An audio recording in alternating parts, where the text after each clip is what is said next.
The beginning sequence of the film happens in a nightclub, where a young woman can be seen dancing. A man is watching her dance from the bar, then he approaches her. In the next shot, the girl is chained on a wall begging for help when someone opens the doors to the place where she's being kept. Brea is an investigative journalist, currently working on a big piece that has taken her months to prepare. One day she gets a call from a colleague that her piece has been stolen by one of her coworkers at the newspaper where she works. The journalist goes to confront her boss about it, right in front of the coworker that stole the story, but instead of getting her point across she gets fired on the spot. Furthermore, her boss tells her that she doesn't understand how the news cycle and media work, that she takes too long to write her articles. That day also happens to be her birthday, so, at dinner time, she, her boyfriend, John, and two of their friends, Darren and Malia, celebrate at a restaurant. Darren gets up for a moment to take an important call with a client when Brea tells the other two that she might have lost her job. John is a little apprehensive because she didn't tell him earlier, but she didn't think it was the right time. Darren comes back to the table and orders shots when he hears about Brea's job to try to comfort her. He makes it worse, however, when he blabs about the secret plans he helped John make for her birthday. Malia can't stop him from talking and John gets angry because he spoils the surprise that he will take her to a nice place up in the mountains for a few days as her gift. The girls go to the ladies' room so John confronts Darren for telling her the secret because he wants to ask her to marry him and needs everything to go as planned. Meanwhile, Brea figures it out, but she doesn't feel as excited as John because she's not sure about what she wants. Malia tells her to think about it since John is a good guy who cares about her, not like Darren. During that night Brea and John talk about their relationship and her future, how she feels about her job and how they feel about each other. The following morning, John gifts Brea a car that he rebuilt himself from the ground up. They kiss and embrace and in the next shot, they're already traveling towards the mountains for her birthday getaway in Brea's new car. Their drive toward the mountains is chill and happy until they reach a gas station where Brea wants to pick up some stuff for the night. They stop there and John waits for her to get what she needs from inside the store. As Brea walks to the store, a shady guy, Red, notices her passing by his car, hanging up his phone and planning to follow her inside. Inside the store, while Brea is having fun trying on different hats, a suspicious-looking girl watches her. Then Red walks in and bumps into Brea, spilling her drink all over her. They both shower each other with niceties, apologizing, then Brea leaves all the things she's buying at the counter and looks for the ladies' room to clean herself up. A biker dude lugs creepily in front of the washrooms blocking the way with Brea barely passing by him. As John waits for her outside, he gets the engagement ring out, thinking about the proposal. Brea cleans herself up and gets startled by the girl from before when the man waiting outside tells her to hurry. The two women have an awkward moment together because Brea clearly thinks that the girl might be in some kind of trouble by the way she looks and behaves. She tries to tell Brea something, when the man comes in and tells her to get out of the washroom instantly, giving her only a second more inside. The girl has trouble expressing what she really wants to say so she just tells Brea that it feels a lot like the 4th of July, leaving Brea speechless as the man comes in and drags her out. Meanwhile, another biker dude walks over to the car and starts a conversation with John, who's a little bit nervous. The guy comments on the car, making progressively more racist comments so John tells him that he doesn't want any trouble. Ironically, the guy gets mad because he thinks John is being intolerant for the way that he looks and John doesn't say anything because he's clearly dealing with someone very difficult to communicate with. The dude gets angrier and spits on the car so John loses his temper and punches him, prompting his two little biker friends to walk over, just as Brea is coming back to the car. Fortunately, the county sheriff drives over in time to stop a bigger fight. She knows the bikers and warns them not to make any trouble, just as she's told them before. The dudes retreat but aren't too happy about it. The sheriff apologizes to John and Brea, then asks them where they're going and upon learning, wishes them a nice time at the place. The bikers laugh as the couple drives away and tell the sheriff not to worry because they promise to be good, even though they're clearly not going to be. On the drive up the road toward the place they'll be staying, John and Brea talk about what happened in the station and she explains the weird situation with the girl in the washroom. Brea thinks that she was asking for help, but John thinks that it's good that she didn't get involved in her business.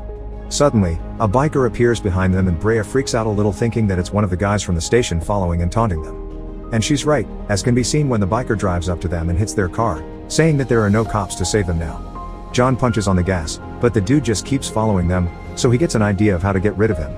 As they drive he turns the car, stopping to a dead halt, and manages to push the guy of his bike. They continue to drive as he curses them off, commenting about how crazy everything was. Meanwhile back at the gas station, Red and the bikers meet and he's mad at them for causing trouble because they have a big deal that's happening soon and nothing should interfere with that. He seems to be the only dude these guys are afraid of. Red sends the trucker to get the merchandise to their contacts. John and Brea arrive at the beautiful house they'll be staying at just as the sun is going down. She's super happy about it, saying how amazing it is, and runs inside to check out the inside of the house. They get comfortable fast and Brea takes a dip in the pool at sunset. John and Brea have fun and get intimate in the pool, then have a cozy night beside it. He gets ready to propose to her and tells her that he loves her when they hear a car coming. John goes out to check and because he doesn't come back instantly, Brea checks too. Suddenly, Darren shows up, catching her in the middle of the room in her underwear. She doesn't know what he's doing there and John walks in, mad at him for interrupting their getaway. Malia comes in after him and gets super angry at Darren as well because he told her that John said it would be okay if they joined them there. Brea calms her down, saying that it's alright and that she's happy to see them, so the girls walk out of the room. The men argue because John still didn't get the chance to propose to Brea before they came to the house. John thanks him for hooking them up with the house and Darren shows some tact, saying that he'll give him some privacy with Brea the next day and take Malia into the town. Later that night, the friends have takeout dinner, talking about what happened to John and Brea at the gas station. At one point they hear a phone ringing, thinking it's Brea since the ring is coming from her purse. They're all confused about how a phone could get reception out there.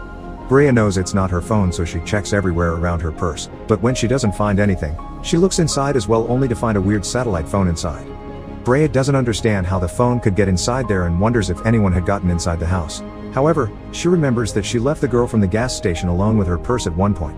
Brea suddenly starts thinking that she might have left the phone inside and that weird 4th of July comment might have been the password to it. So she tries different versions of the date and none work until the others begin joining in on the code cracking and figure it out together. One of the variants works and Brea can unlock the phone. However, when she goes through the caller list, all the names on it look like country codes. Darren tells her to go through the photos to see whose phone it is. When Brea opens the gallery, they see a bunch of strange photos from beat-up women, including the girl from the station. She tells the others about her as she keeps scrolling through the gallery when John realizes that the women are all posing in the same way, like they're being cataloged. Brea says that maybe the women are being sold and that it looks like human trafficking to her. Darren says that it makes sense to him too since it's the second largest black market business after arms dealing. John agrees with their theory and Malia says that if they think it's the case they have to call the police. Everyone, except Darren, agrees. He says that the house is a corporate one and that if they call the police, it will create a bunch of problems for him with his clients. Brea still wants to call so he confronts her saying that she's just doing it to scoop the story and get her job as a journalist back. They begin to argue and the whole conversation spins out of control, becoming about more than calling the police like that's what's important the moment you find a phone of a human trafficker. Malia gets really upset and decides to leave the house, so she goes to pack. Brea calls the police from the landline as Darren and Malia argue about their own problems because she's done with all of his shenanigans. She leaves the house and he doesn't go after her. In the meantime, John and Brea have a little moment, but work it out fast. Darren comes back in the room to tell them Malia is gone so he and John talk about it outside. Brea looks over the satellite phone, taking pictures of the pictures and jotting down the names of the callers. She notices that her phone fits the satellite case and has some kind of dilemma when the doorbell rings. Brea goes to open the door, thinking it's the police, but she finds the girl from the station waiting in front so she calls for John. She opens the door and the woman tells her that she put her phone in Brea's purse, so Brea tells her that she found it. Then, Brea asks her how she knew where to find her and the woman asks about the phone again. Brea tells her to come inside and call her family or anyone that might be worried for her, but the woman just laughs and says that they'll kill them. Brea says that she saw everything on the phone and that she can't return it to her so the woman gets upset and runs away with Brea and the rest running after her. When they go outside, the woman runs up to Red and tells him that Brea won't give her the phone so he cold-heartedly shoots her on the spot. The friends are surprised and freaked out, so when Red tells them that he wants his phone back, Darren tries to reason with him before he does anything. He says that only Brea knows where the phone is and that he should let them go back to the house to get it for him so no one gets hurt. They run inside the house and Darren looks for his gun as Brea tries the police again, but can't reach them because the landline is down. Once she realizes what Darren is doing, she tells him that he won't be getting the phone, even though he insists. John thinks that they should just wait it out until the cops arrive, but Darren says that the men will just shoot their way in before the cops come. The phone rings again and Brea realizes that they've tracked them there with the phone because the ringer is from the tracker and not an actual call. Darren gets more upset and points the gun at them to give them the phone, threatening Brea that if she doesn't hand it over, John will die. Brea says that if he does that the men will just kill them all, but Darren won't have it and John convinces her to give him the phone. Darren tells them to stay inside while he negotiates with the men so the two of them go to find a spot in the house from which they can see what's happening outside. Once he walks out, he realizes that the men have Malia as well. Darren walks up to them and apologizes, saying that he'll give them the phone back, but they have to return Malia first, like he's in a position to negotiate with these people. Meanwhile, John and Brea go to the garage and try lifting the door so they can escape. John lifts the door for Brea while she goes outside to find something to wedge it and he can escape to. Darren gives Red the phone back and tells him that the others escaped already, begging him to get Malia back to him. However, Red sees that the phone's been unlocked and isn't willing to negotiate anymore so Darren pulls out the gun, only to get beat up and then shot by the biker gang. Brea sees it happening, then the men breaking into the house. John can hear them coming inside and simultaneously, Red hears Brea in the distance. She finds a piece of wood to lodge into the door and helps John get out before one of the bikers can get to him or shoot him. John and Brea run out of the house and into the forest with Red on their tail, who sends his men after them. They keep hearing the phone beeping and shooting after the couple, but they hide behind a tree. Red yells after them saying that he'll find them. One of the bikers suddenly finds them and struggles with John, trying to stab him, but Brea beats him to a pulp with a log. They run away through the forest and reach a house, so they ask the man to let them use his phone and his computer. While John is calling the police, Brea uploads the photos to her boss in an email with an explanation about what's happening. She tells her boss to call the state police and the FBI as well. As the files are uploading, John steals the man's car keys, and the bikers surround the house. Suddenly, they shoot their way in, killing the man. John jumps one and they struggle for the gun, but the man shoots him. Brea stabs him to get him off of John so he can shoot the man with his own gun. She tells him that she sent her boss the photos and that they have to go, but John knows that he will die and uses his last breath to tell her that he took the car keys. John says that she needs to take them and get to safety, then he perishes. Brea realizes there is nothing she can do for John, so she takes the keys and finds the ring with them. She puts it in her hand, kisses him one last time, and runs to the car. It won't start, but it makes enough noise to let the men know where she is. They shoot the car and after a brief struggle, they drag her out. The police arrive at the scene suddenly as Red holds Brea down and she thinks she's saved. But, when the sheriff gets close to Red, she turns around and shoots the deputy. She's pissed at Red for making a mess out of the whole situation and tells him to deal with it in with Brea. Red tells the sheriff he'll fix it and they drag Brea away. The sheriff gets in the car and makes a false report that John and Brea are the ones that killed everyone. The men take Brea to a truck, sedate her and get her inside with the rest of the girls.